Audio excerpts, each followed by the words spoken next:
Hi, Brian Davies and Gary Smith. We're here from Jacobson's. What we'd like to just share with you today is seaming a join in carpet and just going through the little things, especially with loop piles, to ensure that you get the right transition for the design and the pattern. It's key because that can show the join up worse than it can be if it's not. So Gary's going to go ahead now and just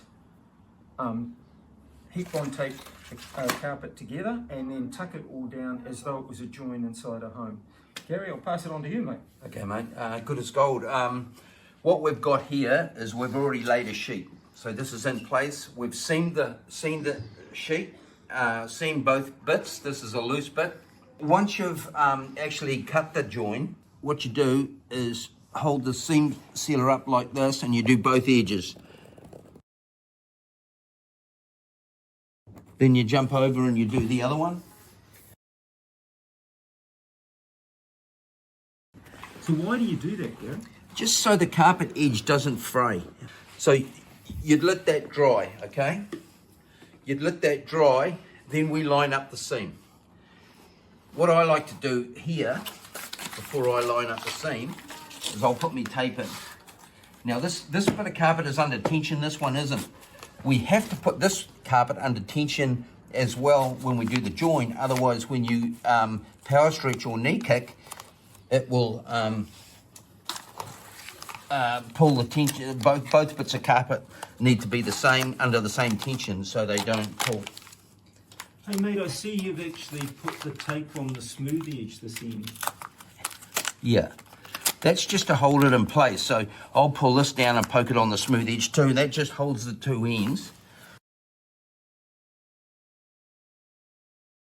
What you need to do is find your match.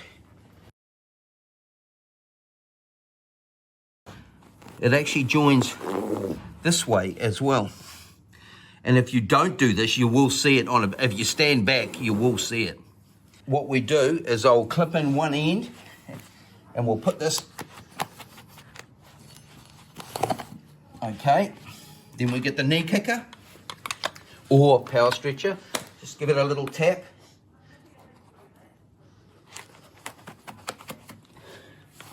Put it on the smooth edge at that end. So the iron has been turned on.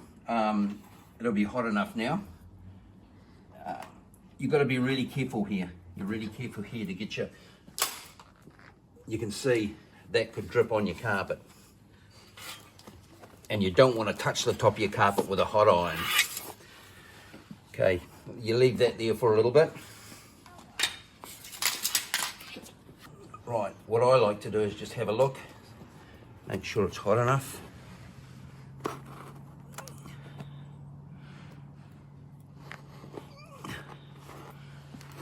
Yep.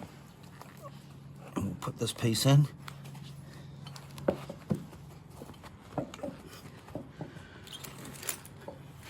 Right.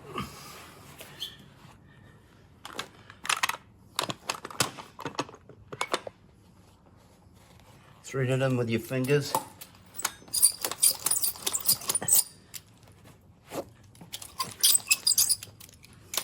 And usually I would have a weight following me, a bit of wood or something like that.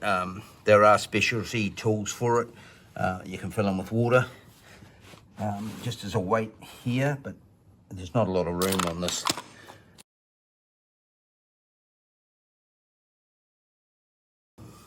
So you don't panic. You set your iron to the right temperature, and you just fold it in there. Gary, probably worth mentioning, when you're pulling the knee kicker out of the carpet, you've got to remember you need to go forward as you take it out because of the pins. Backwards. So yes, otherwise you have to get Brian to come in and sew some tufts.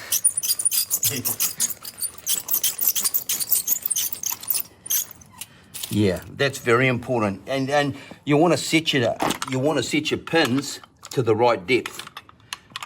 Because if you kick and you push, you can actually wreck the top of your carpet and pull her, just like Brian says.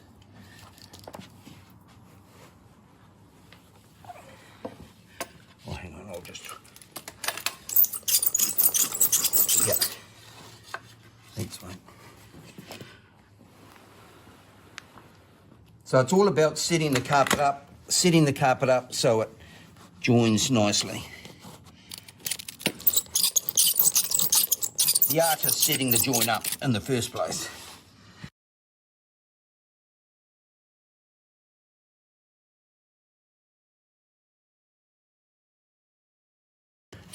Again, we have to be really careful taking this out. So what I like to do is, if you can hold that there, Brian, that's good.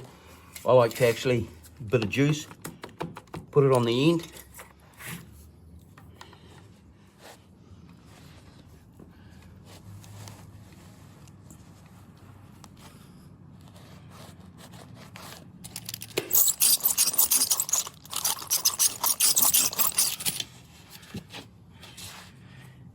The other thing I found out the other day is this roller here, I've got a spike roller, and this is the roller that you should use. There's the difference. This one here can pull the tufts. That is the one you should use. It's all about having the right tools. Now, that joint, you would leave that for a little while, and then you'd trim your carpet in.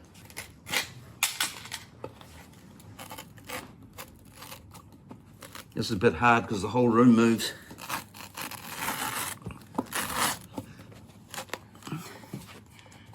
You would normally let this go off. I'm going to cut it by hand because I can. My blade's a little bit blunt in that.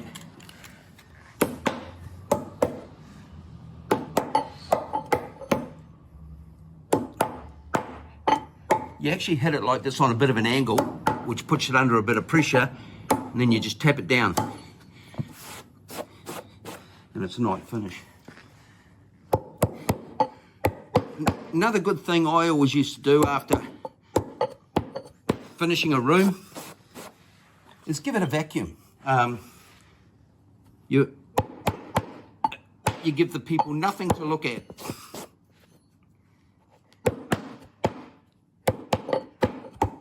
And that's how you can get your ends. You do the other end the same, and that's it. Yeah, this joint will only get better too once it settles down. There is nothing to that, but if there is, you might get something like that sitting up. Do not pull it. Just give it a trim. Okay. Fantastic, mate.